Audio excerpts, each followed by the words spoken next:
शिव मुझे साकार मिलेगा, कभी सोचा नहीं था भगवान मिलेगा, स्वर्ग से भी सुंदर संसार मिलेगा, कभी सोचा नहीं था।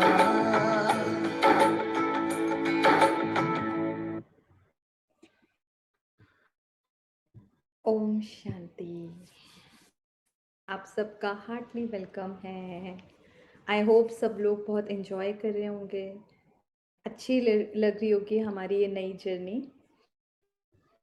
और आज हम फिर एक बहुत नए पड़ाव पर आ रहे हैं। एक बहुत बड़ा रहस्य खुलेगा आज, तो बहुत ध्यान से सुनेगा क्लास। और अगर किसी का कोई भी फिर भी प्रश्न हो तो ज़रूर पूछिएगा।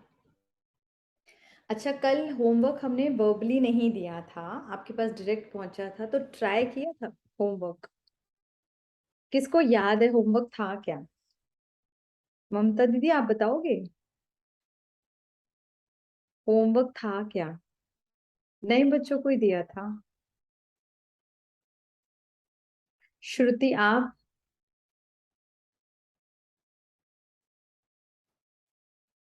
अपने अपने कैमरा ऑन कर लो ना, ऐसे तो बहुत मजा ही नहीं आएगा। डॉक्टर शीतल के फादर, आप ट्राई करेंगे? क्या होमवर्क था? अच्छा, करा नहीं, इट्स ओके। होमवर्क क्या था? गॉड क्या क्या है और कहाँ रहता है? गॉड क्या है मतलब जो कल आपने महसूस किया था गॉड के बारे में, जो बताया गया था, आपको समझ आया था?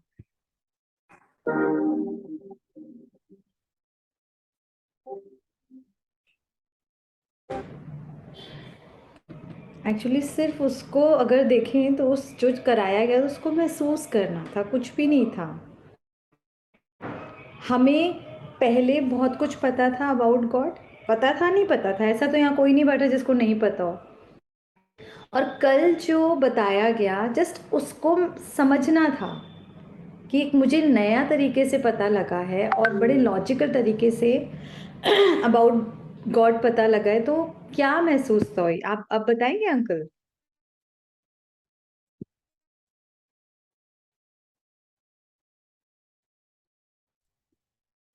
आंसर कर सकते हैं, कोई कोई पनिशमेंट थोड़ी ना मिलेगी। अनम्यूट करके बताइए।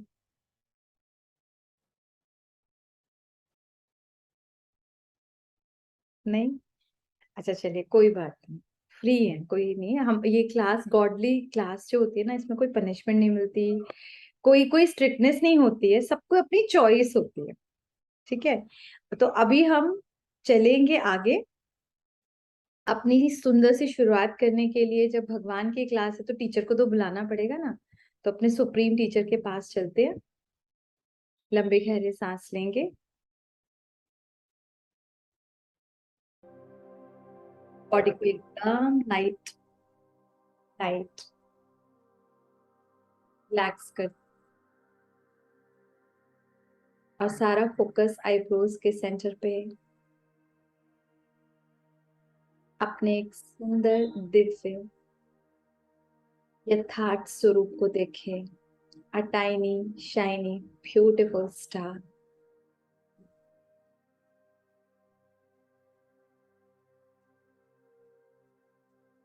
अनुभव करेंगे, मैं आज इस 5 तत्वों के शरीर और 5 तत्वों की इस दुनिया से पार ऊपर आकाश की ओर उड़ रहा हूं। अपने अपने घर की छतों के ऊपर जाता हुआ देखें, स्टार रूप में बादलों की तरफ, और ऊपर चांद सितारों की दुनिया को पार करते हुए, यूनिवर्स को भी पार करते हुए,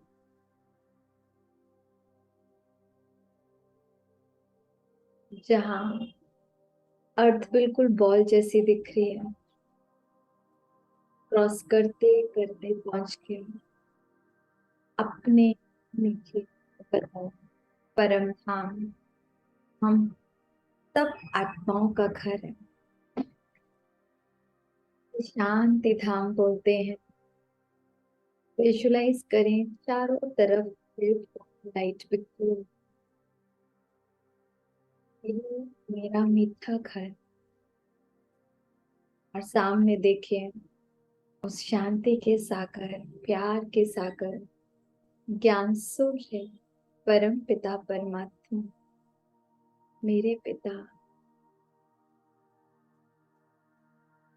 सेकंड के पास बैठे और उस असीम शांति, सुंदर स्नेह, अनकंडीशनल लव को अनुभव करें।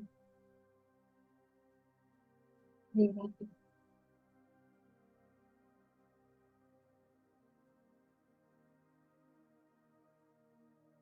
और बड़े प्यार से कहें, चलिए मेरा सुप्रीम टीचर बन मुझे सत्य का परिचय देने। दोनों बिल्ली नीचे उतर रहे हैं। फिर से यूनिवर्स को क्रॉस करते हुए बादलों से नीचे आते हैं, चांद सितारों से भी नीचे और नीचे, अपने अपने मस्तक के बीच। और परमात्मा मेरे सिर के ऊपर ज्ञान की वर्षा करने के लिए।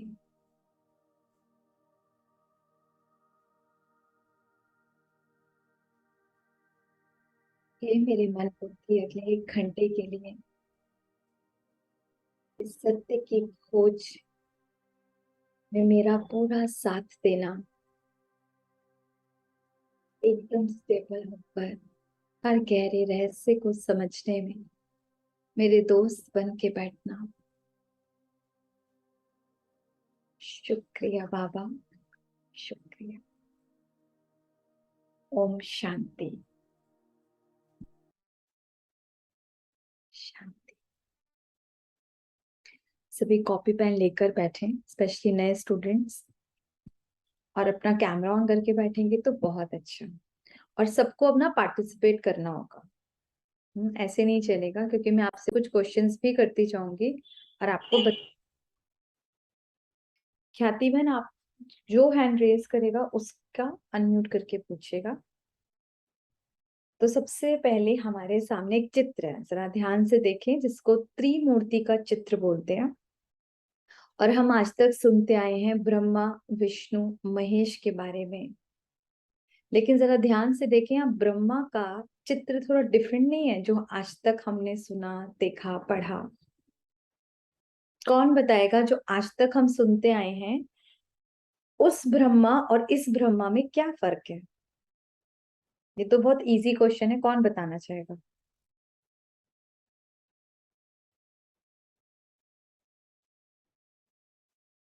अच्छा, ख्याति बहन, डॉक्टर शीतल के पेरेंट्स को म्यूट कीजिए। हाँ बताइए आंटी। आज तक हमने ब्रह्मा के 4 मुख में देखा है। Very good. हाँ और वो ब्रह्मा है, इस मानते आए हैं। अच्छा, 4 मुख होते हैं, और क्या होता है उस ब्रह्मा में? वो सृष्टि का सर्जन करता है, ऐसा मानते हैं हम। सृष्टि का सृजन करता है, बट दिखने में और क्या फर्क है इस वाले ब्रह्मा और उस वाले ब्रह्मा में? वो ब्रह्मा देवता स्वरूप दिखता है। हाँ, वो देवता जैसा दिखता है, राइट। वो बैठा हाँ। किसपे होता है? कमल के फूल। वेरी गुड, कमल के फूल पे। और उसके हाथों में क्या होता है? उसके हाथों में बड़ी बड़ी बुक्स रखी होती है, हाँ। है ना, ऐसे दिखाया हुआ है। हाँ। बिल्कुल सही बोला। और हमने आज तक वही देखा है। हाँ। अब थोड़ी सी हम लॉजिकल बुद्धि लगाएंगे, भगवान ने हमको लॉजिकल बुद्धि दी है। क्या कोई हर टाइम कमल के फूल पर बैठा रह सकता है? Is it possible? या कमल का फूल किसी चीज का प्रतीक है? आप बताइए। हाँ ममता दीदी, अनम्यूट कीजिए। प्रतीक है वो, किसी प्रतीक। चीज का। का ना, कमल का फूल प्रतीक होगा, कोई उस पे हर टाइम बैठ नहीं सकता, बड़ा सॉफ्ट सा कमल का फूल होता है, इट्स नॉट वो साइज की कोई बैठता है। Very good. अच्छा, अब किसी के चार मुख, जैसे हमने जब शक्तियों का चैप्टर किया था तब भी बताया था, चार मुख वाला अगर हमारे यहाँ दो मुख वाला बच्चा पैदा हो जाए तो हम उसको एबनॉर्मल चाइल्ड बोलते हैं, और उनके चार मुख है तो हम उनको नॉर्मल समझते हैं। तो चार मुख भी तो इसका मतलब कोई ना कोई प्रतीक होगा ना। चार मुख कोई नॉर्मल इंसान के नहीं हो सकते, किसी देवता के भी अजीब सी बात है, वो भी कोई प्रतीक है। इसी तरह इतनी सारी हाथे मतलब हाथ दिखा रखे हैं, भुजाएं दिखाई हैं, और उस पे जो बुक्स है सारा टाइम, ब्रह्मा को क्या पड़ी है जो शास्त्रों को पढ़ेगा, उसे क्या जरूरत पड़ी अगर देखे तो, ब्रह्मा सुपर डुपर इंटेलिजेंट होगा ना। एंड सबसे इंपॉर्टेंट जो आप लोगों ने मिसिंग पार्ट करा है, इस उस ब्रह्मा के दाढ़ी मूछे दिखाई जाती है, बड़ी बड़ी दाढ़ी व्हाइट कलर की, बड़ी बड़ी मूछे, एकदम बुढ़ा दिखाया जाता है। अब जरा सा फ्लैशबैक में जाएं, आज तक एक्सेप्ट ब्रह्मा किसी देवी देवता को बूढ़ा देखा है?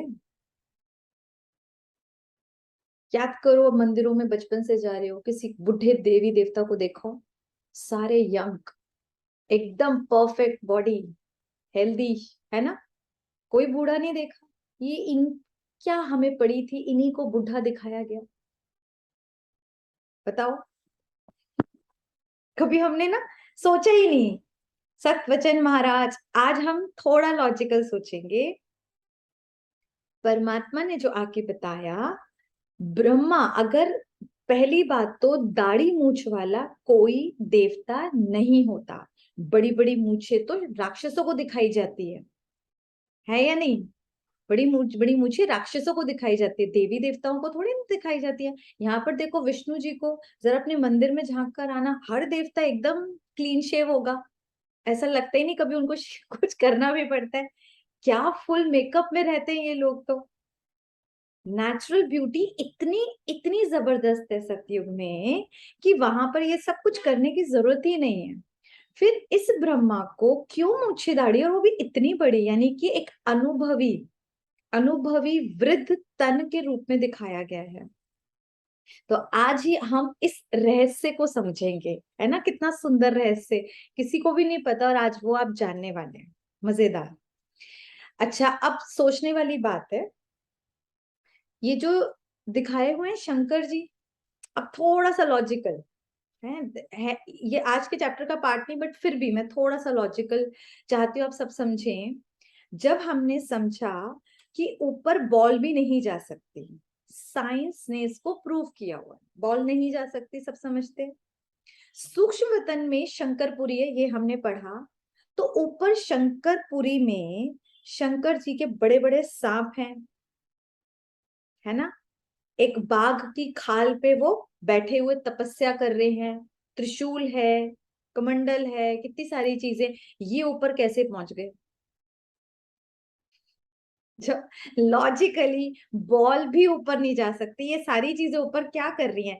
जरूर किसी ना किसी चीज का ये प्रतीक है। हमने उस प्रतीक को समझा नहीं, हमने उन सब चीजों को एज इट इज कर लिया, ले लिया।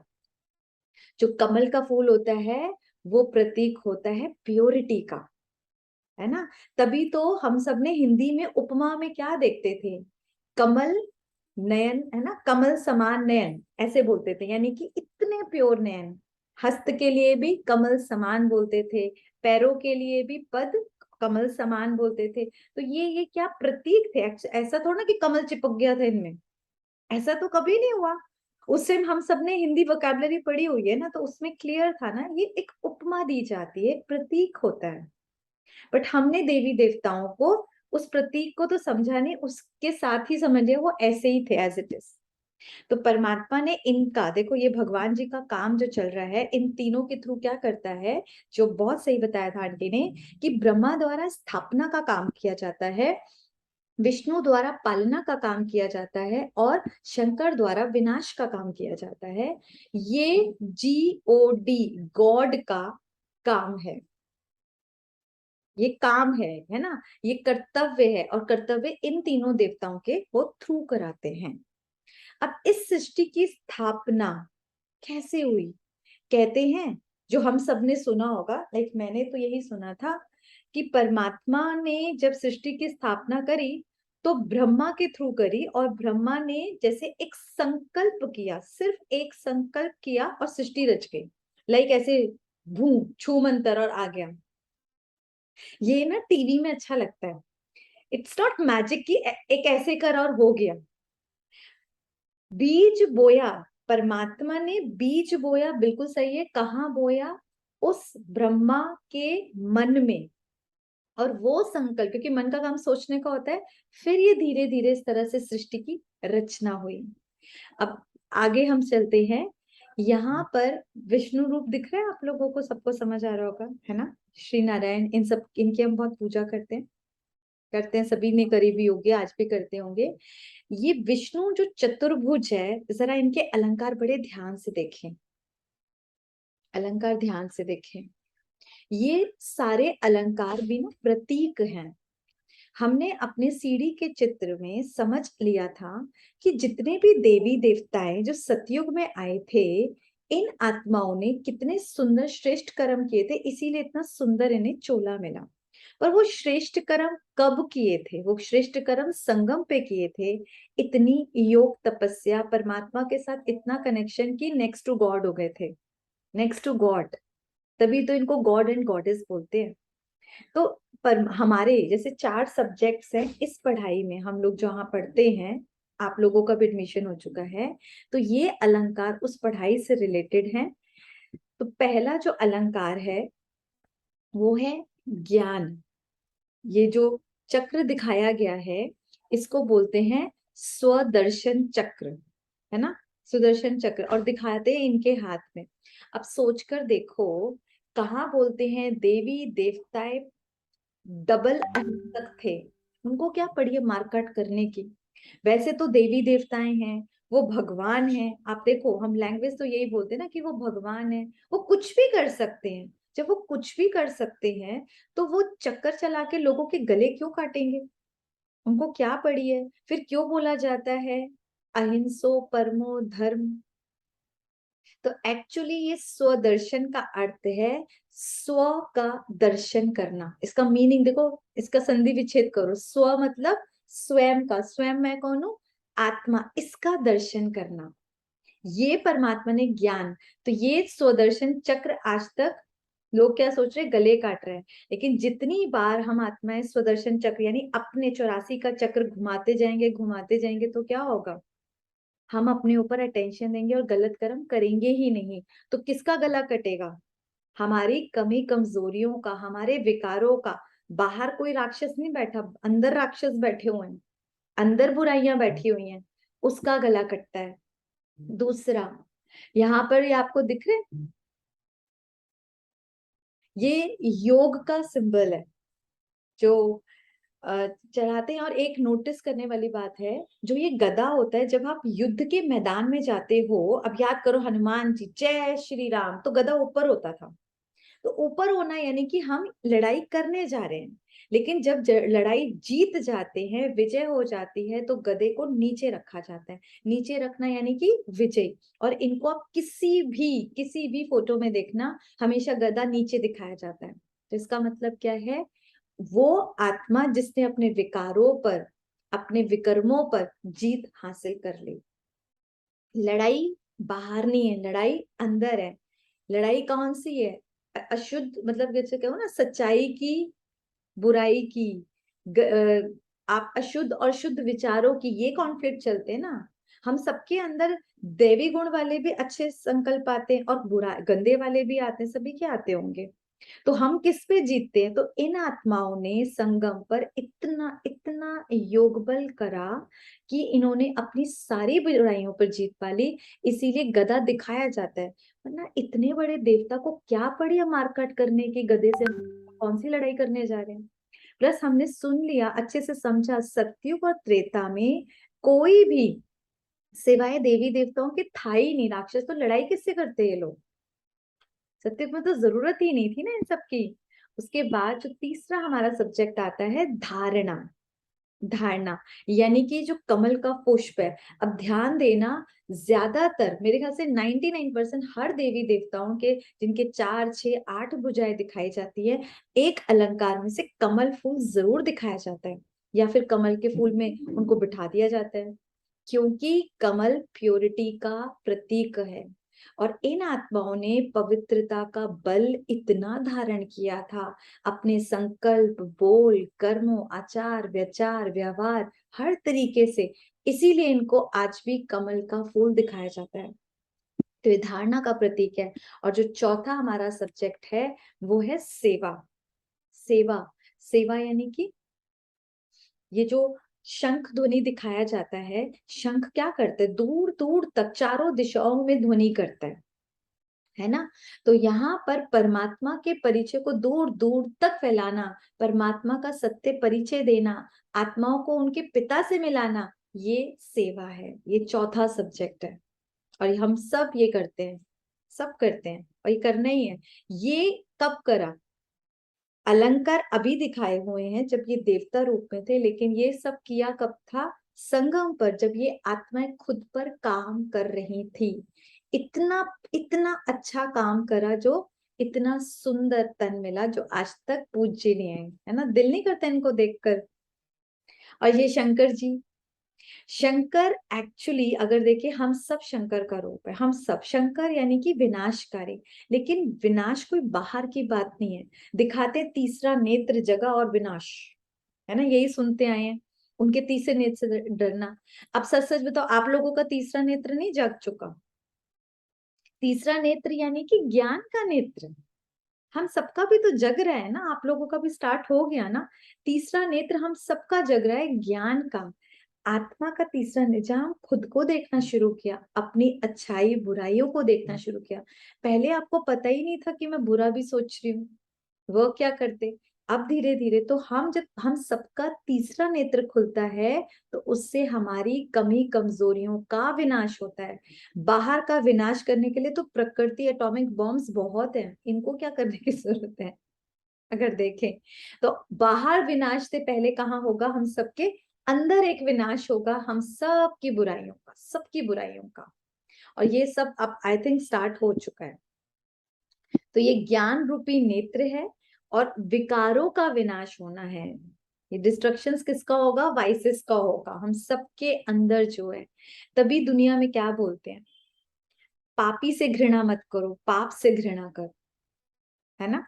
तो कोई भी देहधारी या कोई भी, जिसे बोले ना, कोई जो बुरा भी करे, वो हमारा दुश्मन नहीं है। हमारा दुश्मन, हमारी दुश्मनी किससे, उसके अंदर बैठे हुए विकार से, काम से, क्रोध से, लोभ से, मोह से, अहंकार से। ये रावण है, इससे हमारी लड़ाई है, किसी भी इंसान से नहीं है। अगर हर आत्मा को देखे तो वो वैसे ही पवित्र है, मूल रूप से प्योर है, पर उसके अंदर ये जो वाइसेस आ गए ना, इसने खराब कर दिया है। यहाँ पर जो भी मैंने बताया ही था, जो डिस्ट्रक्शन का काम वो तो होगा ही, न्यूक्लियर वॉर से होगा, सिविल वॉर से होगा, नेचुरल कैलेमिटीज से होगा, ये तीसरे नेत्र खुलने से नहीं होगा। तो शिव और शंकर में हम लोग ऑलरेडी अंतर भी पता कर चुके हैं।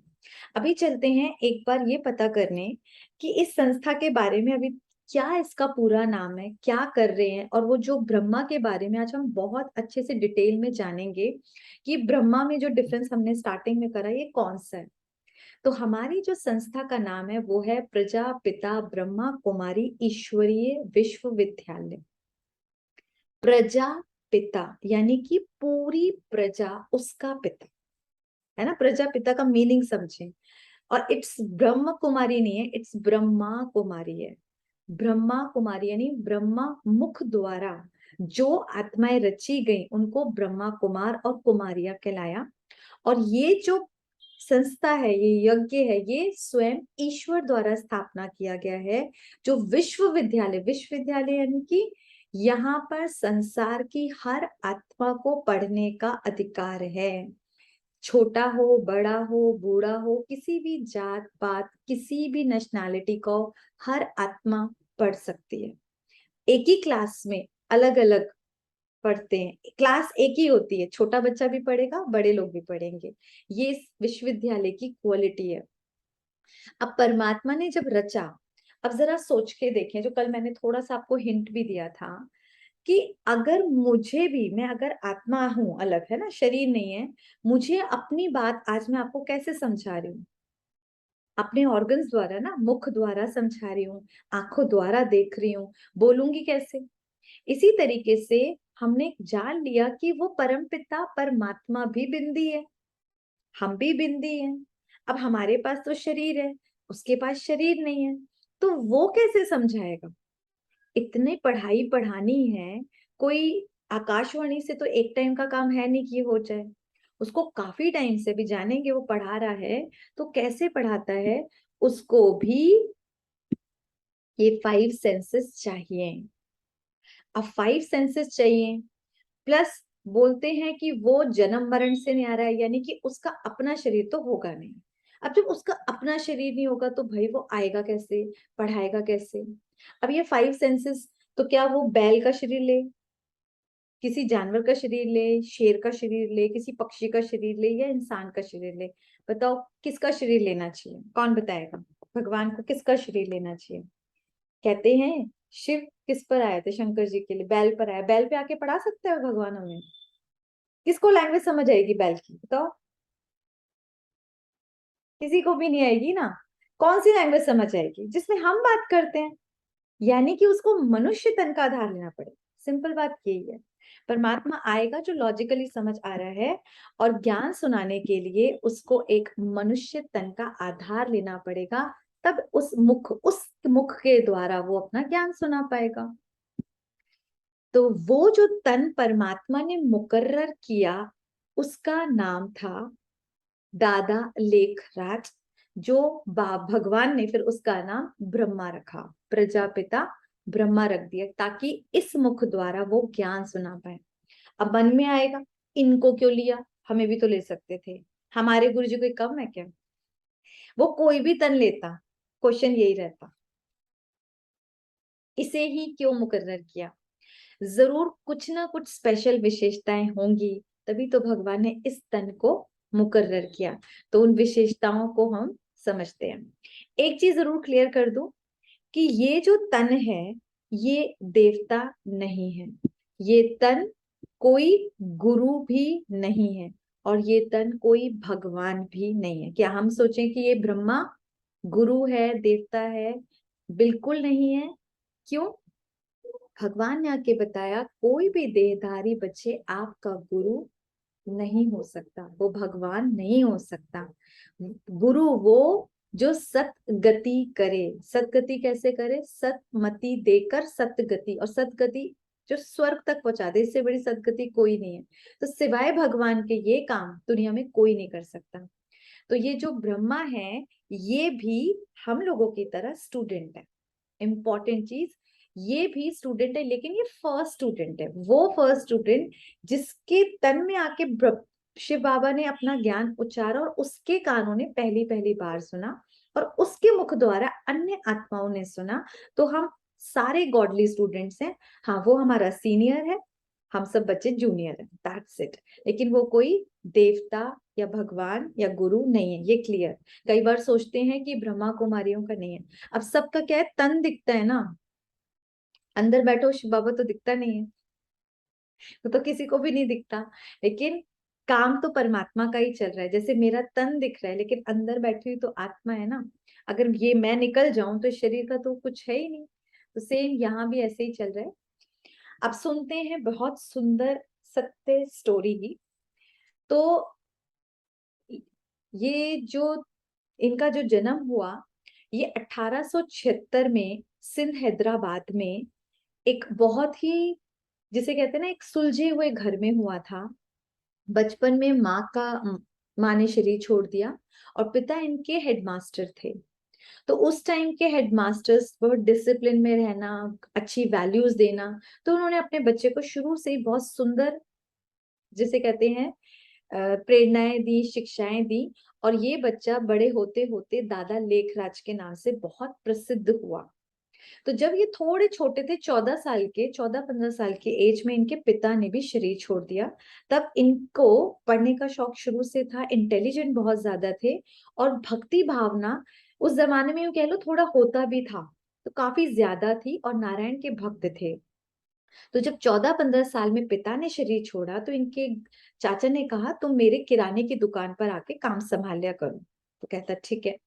अब दिल के ये बहुत ही जैसे कहते हैं ना दयावान, इतने दयावान थे कि कोई अगर कम पैसे वाला आता जो गरीब है तो उसको ज्यादा तोल के दे देते थे, कोई थोड़े कम पैसे देता उसको फिर भी सामान पूरा देते देते।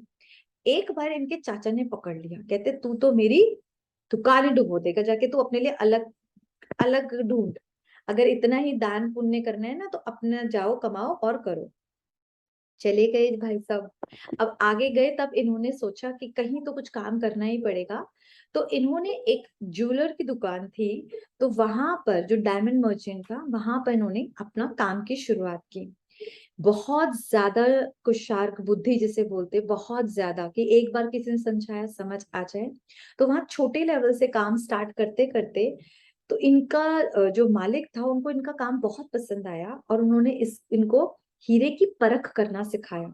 और जब हीरे की परख करनी शुरुआत हुई तब इनका इंटरेस्ट और ज्यादा आता गया। इनकी जो डिजाइनिंग थी वो बहुत ब्यूटीफुल थी, बहुत क्रिएटिव थी। अब तो प्रोग्रेस जिसे कहते हैं ना और ज्यादा बढ़ती गई।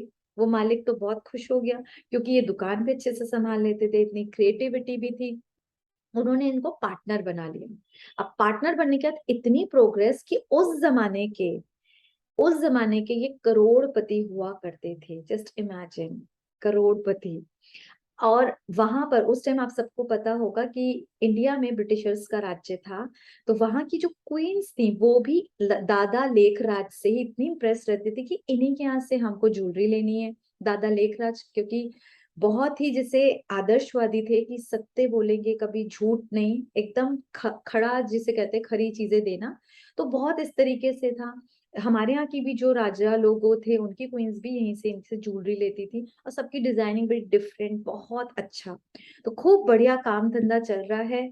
खूब दान पुण्य किया करते थे, अब तो खुले हाथों से लुटाते थे यूं बोलो, इनको बहुत शौक था। लेकिन साथ साथ इन्होंने 12 गुरु करे थे। 12 गुरु क्यों? क्योंकि इनको सत्य की खोज बहुत ज्यादा थी। नारायण के इतने भक्त थे कि हमेशा पॉकेट में इनके नारायण की फोटो रहती थी और हमेशा अपने गले के बाहर भी वहां भी एक नारायण की फोटो रखते थे कि घड़ी घड़ी इनको श्री नारायण की याद आती रहे। बहुत भक्ति भावना वाले, जिसे कहते हैं ना सबने करा होगा, गीता पाठी थे, पूजा पाठ करना, व्रत उपवास करना, आए दिन तीर्थों पे जाना, सब चल रहा था। उसी बीच जब थोड़े से बड़े हुए तो इन्होंने विवाह किया और इनको 5 बच्चे हुए। यस, विवाह किया जैसे हम सबके घर गृहस्थ होती है तब। लेकिन विवाह करा, बच्चे हुए, सब हुआ, अभी भी सत्य की प्यास नहीं बुझ रही थी। 12 गुरु करने के बाद भी। और गुरु के इतने बड़े भक्त थे, अगर गुरु ने कहा बैठ जाओ तो बैठ जाओ, खड़े हो जाओ तो खड़े हो जाओ, यहाँ जाना है जो करना है, तो काम भी सब छोड़ के गुरुओं की हर आज्ञा का पालन करना। तो इनको पहला जो साक्षात्कार हुआ वो हुआ कि एक बार एक सत्संग चल रहा था, गुरुजी आए हुए थे, बहुत भक्ति भाव से भी बैठे थे। अचानक इन्हें पता नहीं कुछ ऐसा हुआ कि अनईजी सा फील किया। और उस टाइम इनकी एज तो थी अराउंड 60 इयर्स थी। 60 इयर्स, एक बुढ़ा तन जिसे बोलते हैं, दादा बन चुके थे सब। तो जब अंदर गए तो इन उनकी जो वो होती है वाइफ वाइफ ने देखा कि दादा कुछ ठीक नहीं लग रहे, तो उन्होंने भेजा अपनी बहू को कि देख कर आओ कि दादा कहाँ जा रहे हैं। ये अंदर गए, गेट बंद किया और बैठे। और बैठते ही इनको विष्णु चतुर्भुज का साक्षात्कार हुआ। जरा ये सोचकर देखें, श्री नारायण के ये भक्त और उनका अगर साक्षात्कार हो जाए तो एक भक्त भक्त को चाहिए क्या। इनकी तो खुशी का पारा नहीं रहा, इतना खुश इतना खुश। लेकिन उसके साथ कुछ वर्ड्स उच्चारे गए कि ये मैं हूं और मतलब कि जो मतलब हिंदी में अगर बताऊं, ये ही तुम हो और ये मैं हूं, मतलब तुम और मैं एक हूं। इनको कुछ समझ नहीं आया, बट खुशी इतनी इतनी इतनी कि आज तो श्री नारायण के दर्शन हो गए। और इन्हें लगा मेरे गुरुजी की ये मेरे ऊपर बहुत स्पेशल कृपा हुई है। ये भागे भागे गुरुजी के पास गए, नतमस्तक होके, गुरुजी आज तो आपने मेरे ऊपर कृपा करी। गुरुजी कहते कौन सी कृपा? तो कहते आज तो श्री नारायण के मुझे साक्षात्कार हुए। तो गुरुजी ने एकदम पल्ला झाड़ लिया कि ये तो मैंने कराया नहीं, मुझे तो पता ही नहीं अबाउट, क्योंकि उस टाइम के गुरुजी सच्चे भी होते थे। तो उन्होंने ये नहीं कहा कि ये कोई मेरी मैंने कुछ करा है इसमें, तो ये आपको अपने आप से हुआ। तो हट गए, उनको बहुत अच्छा लगा। अब वो चीजें घूमती रही कि नारायण मैं कैसे हो सकता हूँ, ये चीजें घूमती रही। अभी इतना ही चल रहा था, उनको कुछ समझ नहीं आ रहा था कि कौन सा चेंज मेरी लाइफ में आ रहा है। वो थोड़े से ना न्यारे रहने लगे थे, घर परिवार से भी थोड़ा, वाइफ को भी लगने लगा था क्या हो रहा है कि दादा को आजकल। फिर एक बार इन्होंने थोड़ा सा ठीक हो जाए तो चलो तीरथ पे चलते हैं, तो ये सब फैमिली के साथ तीरथ पर गए और वहां पर शांति से बैठे थे। तभी अचानक इनको विनाश का सर्वप्रथम उस त्रिकालदर्शी परमात्मा ने दादा को आने वाले महाविनाश का साक्षात्कार कराया। उन्हें प्रकृति के पांचों तत्वों का विकराल तांडव दिखाया। कहीं भूकंप तो कहीं ज्वालामुखी, कहीं आग तो कहीं पानी का सैलाब गांव के गांव निकल रहा है, कहीं बाढ़ तो कहीं समुद्र की उछालें ऐसी जैसे कि समूल पृथ्वी को ही काल के गर्त में समा ले।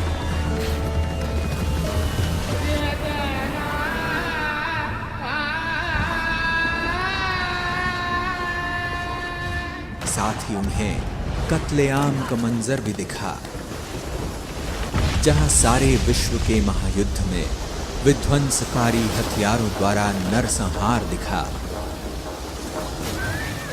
तो भारत में गृह युद्ध द्वारा खून की नदियां बहती हुई दिखी। ऐसे महाप्रलयंकारी साक्षात्कार का अनुभव करके दादा को इस विनाशी दुनिया से वैराग्य आ गया। ये खुद ही आप सोच सकते हैं, जहां देखकर हमारा दिल दहल गया। दादा को पूरे विश्व का एक साथ विनाश दिखा, जिसे कहते हैं अंदर से कांप उठे और भगवान बस करो, क्योंकि हमारी तरह एक नॉर्मल थे, नॉर्मल ह्यूमन बीइंग। यहाँ पर आप देखो कि उस टाइम, ये 1936 की बात है अराउंड, जब दादा को साक्षात्कार हुआ और तब न्यूक्लियर बॉम्ब्स की बात हुई, उन्होंने देखा। तब तक तो न्यूक्लियर बॉम्ब्स को ही कोई नहीं जानता था, बने ही नहीं थे। अगर आप लोगों की जीके अच्छी हो तो सबसे पहले वर्ल्ड में न्यूक्लियर बॉम्ब्स कब स्टार्ट करे गए थे? 1945 में जापान में, उधर की 2 सिटीज पे किए गए थे। उससे पहले तो अबाउट न्यूक्लियर बॉम्ब्स के बारे में नहीं पता था, सुनामी क्या होती है इतनी जबरदस्त, ये चीजें नहीं पता थी। और बाबा ने तभी, दादा लेखराज ने तभी इन चीजों का साक्षात्कार कर लिया था। और उनका, जैसे कहते हैं ना, एकदम वैराग्य हो गया कि ये क्या है, सब कुछ खत्म होने वाला है। और समझ नहीं आ रहा था कि सपना है, साक्षात्कार है, उन्हें कुछ भी नहीं पता अभी। उसके कुछ ही दिनों बाद इन्हें एक और सुंदर सा साक्षात्कार होता है स्वर्ग का, उसको देखेंगे। तत्पश्चात परमात्मा ने उन्हें कलयुगी सृष्टि के महाविनाश के बाद आने वाली स्वर्णिम सतयुगी सृष्टि का भी दिव्य साक्षात्कार कराया, जिसमें उन्हें एक अति मनभावन दुनिया का नजारा दिखा। एक ऐसी दुनिया जहां चारों ओर सुख, शांति और पवित्रता थी। एक ओर जहां प्रकृति अपने संपूर्ण सतोप्रधान स्वरूप में थी, वहीं सभी मानव भी सर्वगुण संपन्न देवता स्वरूप में विचरण कर रहे थे। सर्व प्राणियों में भी प्रेम और सद्भाव की भावना थी। उस दुनिया में श्री लक्ष्मी और श्री नारायण का राज्य था। उस सर्व सुख से संपन्न युग में एक राज्य, एक धर्म और एक भाषा होने के कारण हर कोई सुखी और समृद्ध था। तत्पश्चात पर तो जब एक तरफ विनाश का साक्षात्कार हुआ, दूसरी तरफ स्वर्ग का साक्षात्कार हुआ, तब उनको ये तो समझ आ गया कि ये सारी दुनिया अब समाप्त होने वाली है और एक बहुत सुंदर दुनिया आने वाली है। अब कहीं ना कहीं दादा को बहुत वैराग्य आ गया और उनको लगा यानी ये सब कुछ खत्म होने वाला है। एंड सबसे इम्पोर्टेंट चीज, वो हीरो के व्यापारी थे। अब वो जो हीरे थे उनको कंकड़ जैसे लगने लगे, क्योंकि वो जो महल देख कर आए थे उनमें इतने बड़े बड़े डायमंड्स रखे हुए थे जिसे उनको रहना था। इतनी सुंदर दुनिया को देखने के बाद तो एकदम वैराग्य आ जाता है। वो वापस आते ही अपने पार्टनर को कहते हैं, मुझे ये सब नहीं चाहिए, आप अपना हिस्सा लो, जो मेरा हिस्सा बनता है मुझे दो, मुझे ईश्वर को अर्पण करना है। उन्होंने समझ लिया था कि अब मुझे कुछ करना है, क्योंकि ये कुछ तो ड्रास्टिक चेंज होने वाला है, अभी समझ कुछ नहीं आ रहा। और ये चीज के स्वर्ग का विनाश है, वो स्वर्ग का साक्षात्कार है, ये तो बाद में बाबा को समझ आया, लेकिन कुछ तो चेंज है, ये चीजें समझ आ रही थी। तो जब वो वापस आए तब इनको पता लगा कि इनके वो जो चाचा थे उन्होंने शरीर छोड़ने वाले हैं, तो बहुत बीमार हैं। तो ऑफ कोर्स ये मिलने गए। तो जब वहां मिलने गए तब इन्होंने एक और चीज देखी, आत्मा का साक्षात्कार। इन्होंने देखा कि आत्मा, ये भी साक्षात्कार था क्योंकि आत्मा इन आंखों से नहीं देखी जा सकती, कि चाचा के शरीर में आत्मा पहले नीचे एक एक कर्मेंद्रियों को छोड़ते हुए फिर यहाँ से निकल गई। तब उनको समझ आया कि ये आत्मा का क्या चीज है, वो सब क्या चीज है। कुछ तो उधेड़-बुन इनके इतना ज्यादा चल रही थी, ये परमात्मा का काम है, ये तो इन्हें समझ आया, पर ये कैसे होगा ये नहीं समझ आ रहा था। उसके बाद एक बहुत ही जल्दी नया जो इनको साक्षात्कार हुआ, वो था परमात्मा के अवतरण का। परमात्मा का, क्योंकि एक बार इसी तरीके से जब बैठे हुए थे, तब भी इनको थोड़ा सा जैसे लगा कि अंदर से, जैसे परमात्मा कहते हैं ना, पुकारता है कि अंदर की तरफ, मतलब जाओ यहाँ से। तो वो गए और अपने रूम में फिर वहां पर बैठे, और वहां पर अब की बार खाना लेकर इनकी बहू आनी थी, तो खाना लेकर प्लेट लेकर आ रही है। तभी उसको क्या सुनाई देखता है कि पूरा जो कमरा है वो लाल ही लाल प्रकाश से है। दादा की आंखें भी लाल हो रही हैं और उनके मुख से कुछ उच्चारित होता है। तो दादा उसको पूछते हैं, क्या, किसने उच्चारा, ये कौन बोल रहा था? तो उनकी बहू बोलती है, दादा आप ही तो बोल रहे थे। तो वो कहते, मैंने कुछ नहीं बोला, मैं तो खुद सुन रहा था। तो ये बोलने वाला कौन था? इसको हम देखते हैं। ये युग परिवर्तन काल से गुजर रहे हैं, जब हम एक महापरिवर्तन के साक्षी होने जा रहे हैं। और इस महापरिवर्तन की शुरुआत तब हुई जब स्वयं सर्वशक्तिवान परमात्मा परम धाम से इस साकार मनुष्य लोक में अवतरित हुए। हजारों वर्षों से मानव जिस ईश्वर को पुकार रहा था, जिसके एक दर्शन पाने के लिए अनेकों आत्मघाती प्रयास कर रहा था, वह हम सभी आत्माओं के प्यारे परमपिता सिंध के हैदराबाद में दादा लेखराज के तन में सन 1936 में अवतरित हुए। युग तो ये इस तरह से अवतरण था, और जो शब्द उच्चारे गए थे वो थे, निजा आनंद स्वरूप शिवोहम शिवोहम, ज्ञान स्वरूप शिवोहम शिवोहम, प्रकाश स्वरूप शिवोहम शिवोहम। यानी आनंद स्वरूप, ज्ञान स्वरूप, प्रकाश स्वरूप वो शिव है। और ये परमात्मा शिव जब अवतरण ले चुके थे, ब्रह्मा को तो पता ही नहीं है, दादा लेखराज को क्या पता कि मेरे तन में किसी ने एंटर किया, उनको कुछ भी नहीं पता। बट उनको अपने अंदर वो चेंज लगा, और वो जो लाल प्रकाश था दिव्य, जिसका साक्षात्कार उनकी बहू ने भी किया था, और प्लेट लिटरली खाने की गिर गई थी डर से कि दादा की आंखें भी लाल, की हुआ क्या है, ये हो क्या रहा है। और ये शब्द, दादा उन शब्दों को पकड़ने की कोशिश कर रहा कि ये कौन बोल रहा है, मुझे जो सुनाई दे रहा है, पर उनके मुख से उच्चारित हुआ वो उनकी बहू ने देखा था। तो अब तो दादा को और ज्यादा समझ आ गया, और यहाँ पर परमात्मा ये भी बोल के गए कि ये जो स्वर्ग है तुम्हें लाना है, तुम्हें करना है, कार्य उसका करना तुम्हें है। अब दादा ये सोच के बैठा, मैं क्या करूंगा आप सोचो अगर हमारे साथ ऐसा हो, हम क्या करेंगे? तो इतनी हलचल, पर अब उनके अंदर ये तो पता लग गया था कि आत्मा हूं मैं, आत्मा हूं, ये शरीर नहीं, क्योंकि वो जो दिव्य आत्मा साक्षात्कार हुआ था। अब सारा दिन हर डायरी कॉपीज में बाबा बच्चों की तरह, मैं आत्मा हूँ, मैं आत्मा हूँ, दीवारों पर मैं आत्मा हूँ, मैं आत्मा हूँ। वाइफ के लिए यशोदा आत्मा है, बच्चों के लिए निर्मला आत्मा है। ये आत्मा का चैप्टर लिटरली वो इतना इतना सुबह शाम आत्मा आत्मा आत्मा का करने लगे कि ताकि ये शरीर में हो ही नहीं। इतना ज्यादा उन्होंने इस चीज का मंथन करा गहन से। उस टाइम कोई लूटपाट की टेंशन नहीं रहती थी। बाबा घर से बाहर बाहर जैसे जैसे जंगल होते हैं, सुनसान जगह जाके बैठ जाते थे और घंटों इसी आत्म स्थिति में टिकते थे, सोचने पर कि ये हो क्या रहा है, समझने की कोशिश। और एक रहस्य की बात जो थी वो धीरे धीरे जो समझ आई कि दादा डेली गीता पाठ करते थे, जो बताया था। और उस जमाने में ना घरों में ऐसे गेट बंद नहीं किए जाते थे। तो तब क्या था 1936, आप देखो एक बहुत सब चीजें ठीक ठाक थी, ऐसे कोई लूटपाट नहीं हुआ करते थे। तो बाहर के जितने जो नेबर्स होते थे वो भी आसपास के आ जाते थे और गीता पाठ सुन लेते थे कि चलो दादा लेख रहा सुनाने, सब सुन लिया करते थे।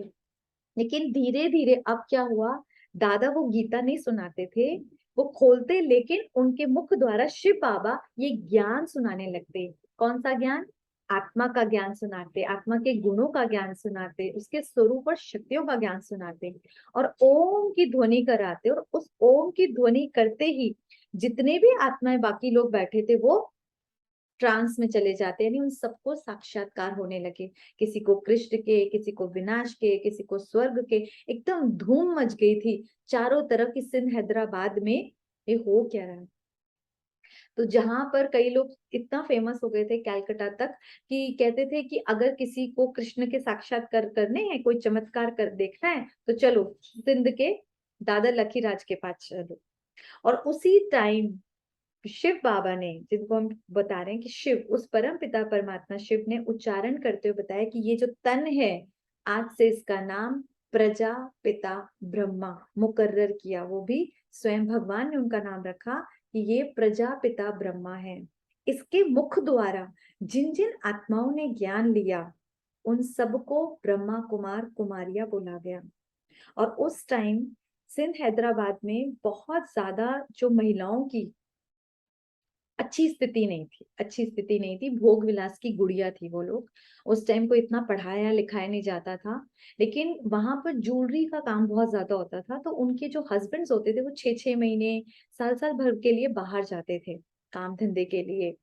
तो जब ये माताओं को तो बहुत सुंदर ये ज्ञान लगा, क्योंकि ज्ञान कौन सुना रहा था? स्वयं भगवान सुना रहा था।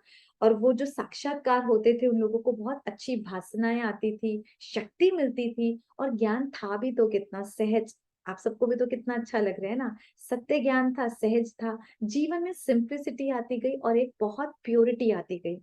तो उन्होंने जो बहुत फैशन हुआ करता था, तामसिक भोजन होता था, वो सब धीरे धीरे छुटता चला गया और वो सब अपना काम निपटा के पहले यहाँ आने लगी।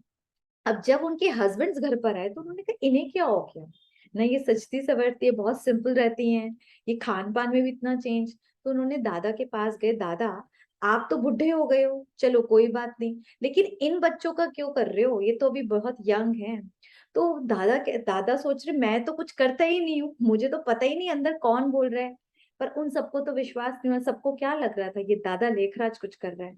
तो अब सबने, जब वो कुछ नहीं माने, पिकेटिंग करी, सब करा, तो कई बार उनको मारने की भी प्लानिंग की गई। जिसमें एक बार एक सरदार जी को बोला गया कि जैसे सुपारी देते कि आपको उनको मार के आना है। तो सरदार जी एक अपना चाकू लेकर गए और जब सत्संग हो रहा था वहां जाके सुना, सब कुछ अच्छा भी लगा, लेकिन उसके बाद जब देखा कोई नहीं तो बोलते दादा से मुझे अकेले मिलना है। तो दादा ने कहा हाँ आओ बच्चे, क्योंकि कौन बोल रहा था? शिव बाबा। अब जब अकेले में मिले तब उसने फटाफट से निकाला चाकू और मारने को दौड़ा। जैसे ही मारने लगा उसको साक्षात्कार हो गए। किसके साक्षात्कार हुए होंगे सर? सरदार जी को। सोचो, गुरु नानक देव के। तो क्योंकि परमात्मा क्या करेगा, जिसका जैसी भावना उसको वैसा ही रूप दिखता है ना, उसको साक्षात्कार गुरु नानक देव के। वो एकदम डर गया, फिर मारने को लगा, उनको लगा नॉर्मल दादा है। फिर ऐसे 5-6 बार होने के बाद उसको लगा ये कोई साधारण चीज तो नहीं है, भगवान का ही कोई कार्य चल। क्योंकि जब उसने वो सत्संग सुना था उसमें भी उसको बहुत दिव्यता लगी, और तब उसने वो छोड़कर पैरों में गिर पड़ा कि मुझे ऐसा करने को बोला गया था, मुझे माफ कर दो दादा, मुझे माफ कर दो। इस तरीके से ऐसे कई बार बहुत सारे कोर्ट केसेस जो आज हम सुनते हैं ना कि ब्रह्मा कुमारी ये कर देती है, ब्रह्मा कुमारी वो कर देती है, कुछ नहीं, सिर्फ पवित्रता और जो ये जो सुंदर धारणाएं हैं, जब परमात्मा, क्योंकि कोई ब्रह्मा तो बोल नहीं रहा था, ये भी उसके अंदर है, शिव बोल रहा था। क्यों? क्योंकि शिव परम पिता परमात्मा को कौन सी दुनिया बसानी है? सतयुगी दुनिया, स्वर्ग, जहाँ की फाउंडेशन ही पवित्रता है, जहाँ की फाउंडेशन ही दिव्य गुण है। जब इतनी सुंदर दुनिया रचनी है तो यहाँ पर ही तो दिव्य गुणों का सब आत्माओं के अंदर, जिसे कहते हैं ना, बोता है, बीज बोता है। और हर आत्मा इतने सुंदर ज्ञान को सुनकर ऑटोमेटिकली होती जाती है। पर क्या है, तामसिकता इतनी ज्यादा है कलयुग में, तो वो जो अलग कोई लीड पे चलता है तो सबको लगता है ना, तो बस यही चीज तब से आज तक कई लोगों के मन में है। तो यहाँ कोई आपको कोई सुरमा नहीं लगाया जाता, यहाँ कोई जादू टोना नहीं किया जाता, यहाँ कोई कुछ नहीं करता, यहाँ एक सुंदर सत्य ज्ञान दिया जाता है। क्योंकि ये है कौन सी? स्थापन करने के लिए ये है ही ईश्वरीय विश्वविद्यालय, ईश्वरीय विश्वविद्यालय, जहाँ पर स्वयं परमात्मा इस ब्रह्मा तंत्र द्वारा इस सुंदर ज्ञान दे रहे हैं। इसको भी आगे और आप सुनेंगे। बनाया और उनका अलौकिक नाम दादा लेखराज से प्रजापिता ब्रह्मा रखा तथा नियमित रूप से उनके तन का आधार लेकर सत्य ज्ञान की धारा प्रवाहित करना प्रारंभ किया। और ऐसे ही शुरुआत हुई ओम मंडली की। यहां आने वालों में अनेकों को दिव्य साक्षात्कार होने लगे और धीरे धीरे यह ओम मंडली पूरे हैदराबाद में विख्यात हो गई। इस पूरे संगठन ने 14 वर्षों तक गहन तपस्या की और 1950 में ओम मंडली पाकिस्तान से भारत में आबू पर्वत पर स्थानांतरित हुई तथा ओम मंडली नाम को परिवर्तन कर प्रजापिता ब्रह्मा कुमारी ईश्वरीय विश्वविद्यालय रखा गया। ज्ञान, योग, धारणा, सेवा द्वारा प्रभु प्यार में पल रही शिव शक्तियों ने धीरे धीरे भारत और विश्व में अलग अलग स्थानों पर सेवा शुरू की। सन 1969 में ब्रह्मा बाबा अपनी संपूर्ण अवस्था को प्राप्त। यहाँ पर ये भी क्लियर करना चाहूंगी, तो वहां पर ओम की ध्वनि की जाती थी, तो इसलिए ओम मंडली नाम रखा गया था। और धीरे धीरे इसमें पूरे के पूरे परिवार भी आ गए और अराउंड 385 जब लोग हो गए, तब जब क्योंकि जो ये सिंध हैदराबाद था, ये पाकिस्तान का हिस्सा था। फिर धीरे धीरे यहाँ पर शिफ्ट होने के लिए, क्योंकि इंडिया में आना था, तो 1950 में ये माउंट आबू में आ गए। प्रजापिता ब्रह्मा मतलब अगर मैं पूरा थोड़ा शॉर्ट में बता दूं, तो ये जो ईश्वरीय विश्वविद्यालय, इसका जो मेन हेडक्वार्टर है वो आबू में है, आप सबको पता होना चाहिए। और वहीं से ये शाखाएं आज पूरे विश्व में फैल चुकी हैं, पूरे विश्व में। 1969 में ब्रह्मा बाबा अव्यक्त हो गए। अव्यक्त यानी कि उन्होंने पूरा शरीर छोड़ दिया अपना, और जिसे बोलते ना कि अपनी उस ऊंच, अपनी उस फरिश्ताई स्वरूप को, एंजेलिक स्वरूप को प्राप्त कर लिया। अपनी पढ़ाई को, जिसे कहते हैं, पूरी उसकी धारणा कर चुके थे। तो ये ऑल ओवर द वर्ल्ड फैला हुआ है। और कमाल की बात है, किसी भी, अगर सब बोलते हैं कि ये फाउंडर थे, हालांकि फाउंडर शिव बाबा हैं, ये तो निमित्त थी आत्मा, लेकिन इनके अव्यक्त होने पर 1969 के बाद ही ये देश विदेश हर जगह फैलता चला गया। आज ये ऑर्गेनाइजेशन सबसे बड़ी ऑर्गेनाइजेशन है पूरे विश्व की। और उससे भी बड़ी बात, ये ही एक लौती ऑर्गेनाइजेशन है जिसको सिर्फ और सिर्फ माताएं और बहनें चला रही हैं। सिर्फ और माताएं बहनें, भाई लोग होते हैं, लेकिन सारी जितनी भी हेड्स हैं वो सब माताएं और बहनें हैं। परंतु परमात्मा द्वारा स्थापित किया गया यह अविनाशी यज्ञ आगे बढ़ता ही गया और आज सारे विश्व में फैल चुका है।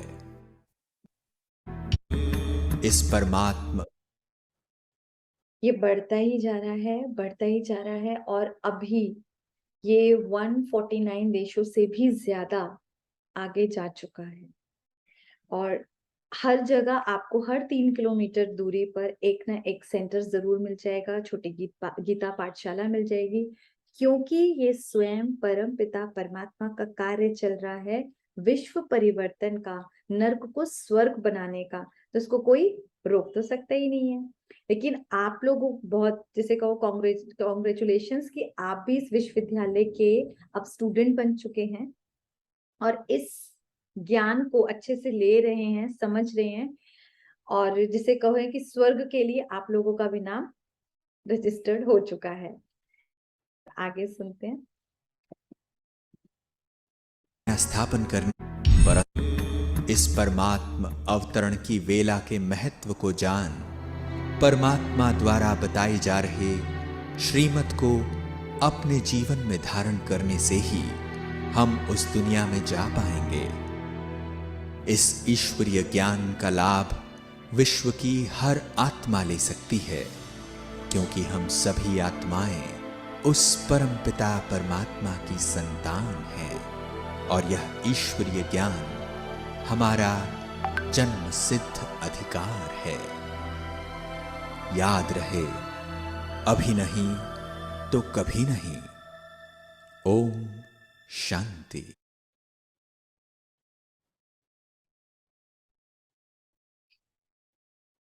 तो एक साधारण दादा लेखराज प्रजापिता ब्रह्मा बना और अभी वो फरिश्ता बन चुका है, अव्यक्त ब्रह्मा। जो हमने 3 लोग देखे थे ना सूक्ष्म वतन में, तो ब्रह्मापुरी में आज भी ब्रह्मा बाबा, हम इन्हें बहुत प्यार से ब्रह्मा बाबा बोलते हैं। और धीरे धीरे योग में आपको अनुभव होगा, क्योंकि भगवान ने, उस सदा शिव ने आज भी इनके उस सूक्ष्म शरीर में ही आते हैं। धीरे धीरे आपको इसके बारे में और ज्यादा पता लगता जाएगा। तो अगर अभी समझें तो एक साधारण मनुष्य कैसे ब्रह्मा बना और कितनी सुंदर ये जर्नी थी, ये हमने सीखा। किसी का कोई प्रश्न? कुछ प्रश्न है? अब तो प्रश्न होने चाहिए, हमें तो बहुत सारे प्रश्न आते थे, आप लोगों को कोई प्रश्न नहीं आता, ये कैसे हो सकता है? हर चीज में वाई हाँ जी।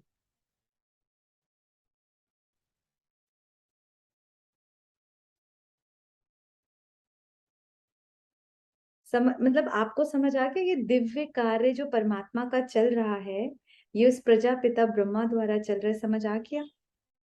एक्सेप्टेड? एक्सेप्टेड? ओके। अगर कई बार किसी के मन में थोड़ा सा भी हो तो मैं सिर्फ इतना बताऊंगी कि हम लोगों ने अक्सर कई बार सुना है कि उसके तन में कोई आ गया है। सुना है? हमने देखा भी है।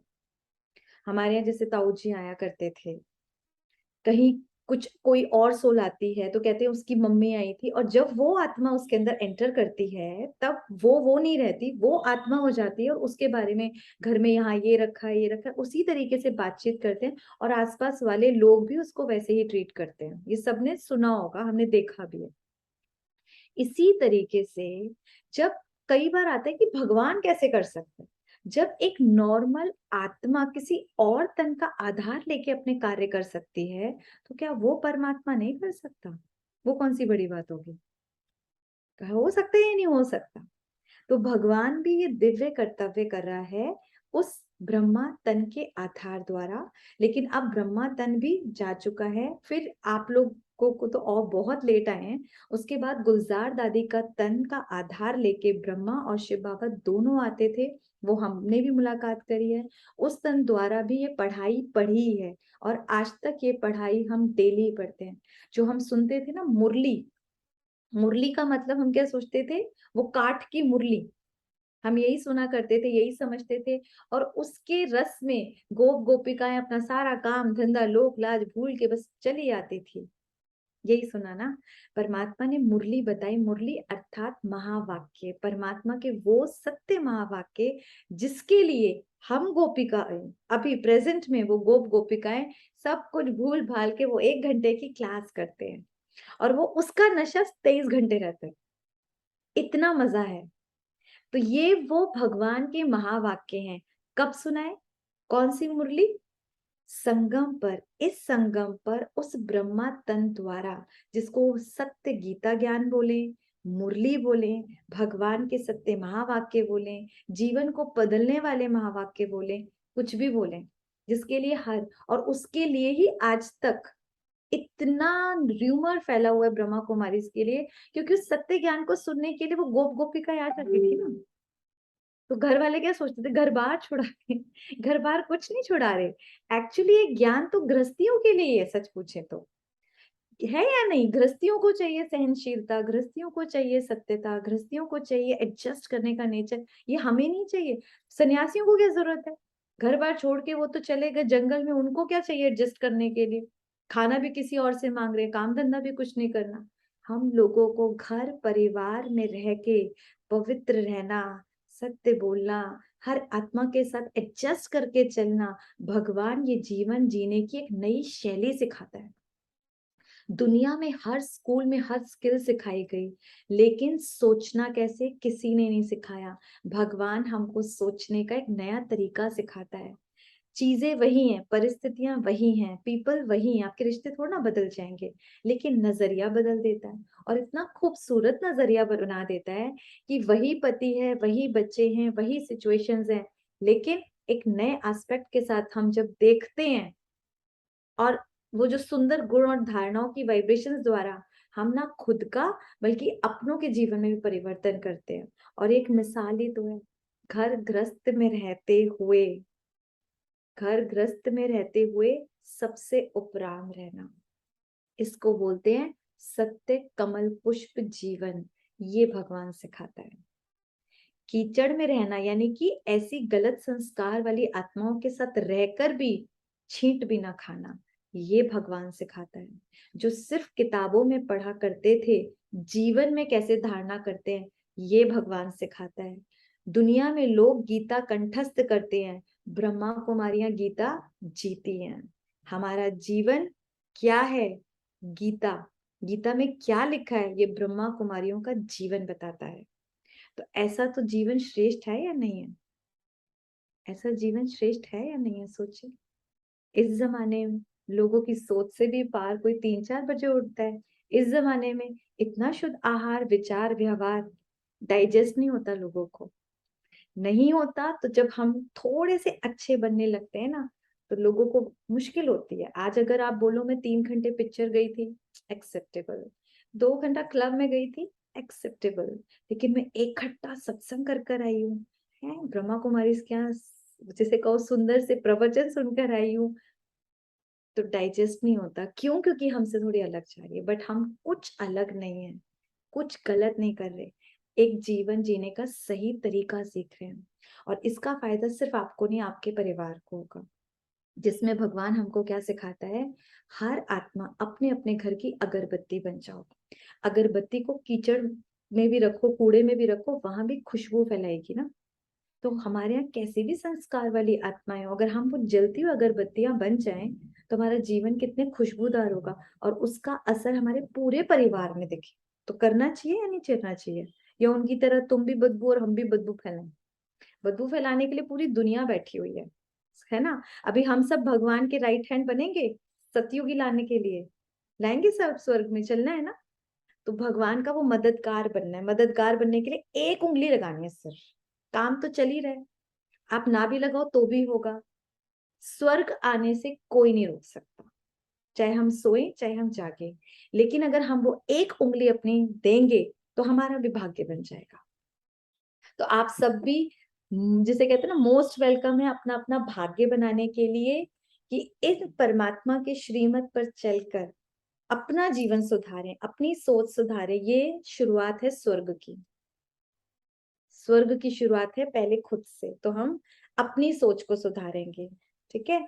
ओम शांति। तो आज का जो मेन हमारा होमवर्क होगा, आज सारा दिन सोचना कि मैं सतयुगी देवी हूं।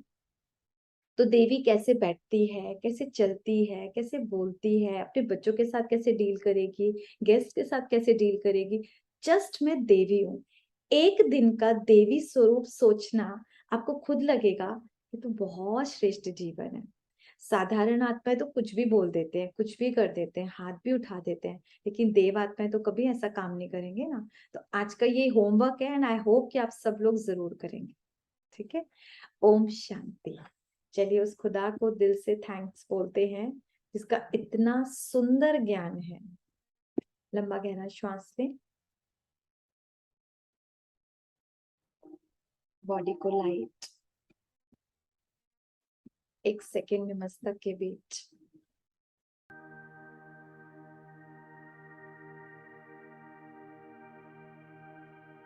अपना दिव्य स्वरूप देखिए।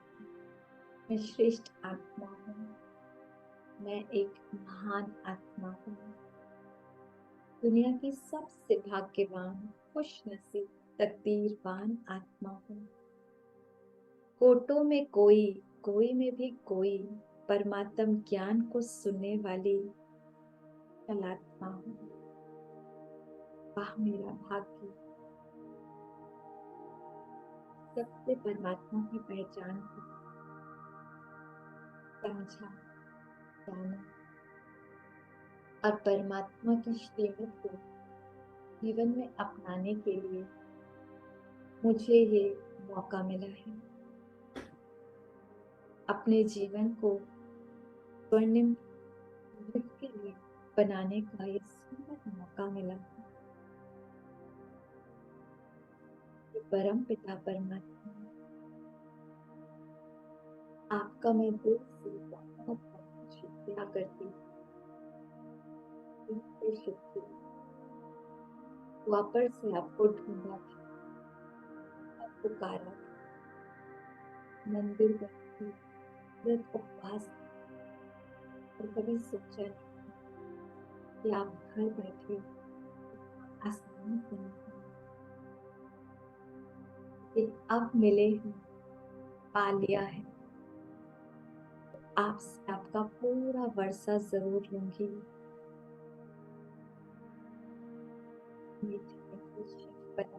परमात्मा, आज से मैं आपको प्यार से बाबा बोलूंगी।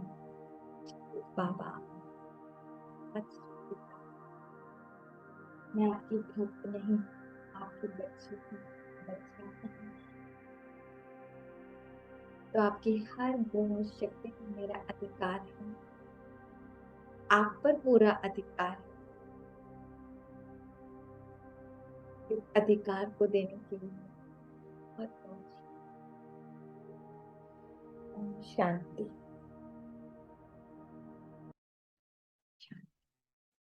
आज एक होमवर्क और करना, एक लेटर लिखना गॉड को लेटर। पर गॉड कौन है? गॉड फादर है। तो अपने पिता को कैसी भी प्रॉब्लम्स चल रही हो, कोई गुड न्यूज हो, जैसे एक छोटा बच्चा बता देता है ना, तो एक सुंदर सा लेटर लिखना जो आपका दिल करे, और सारा दिन खुद को देवी समझ के रहना, ये बहुत इंपॉर्टेंट है। और फिर कल हम डिस्कस करेंगे, क्योंकि अब बस आपके 2-3 चैप्टर्स है, फिर आप लोग भगवान के डायरेक्ट महावाक्य ही सुनेंगे। ओम शांति।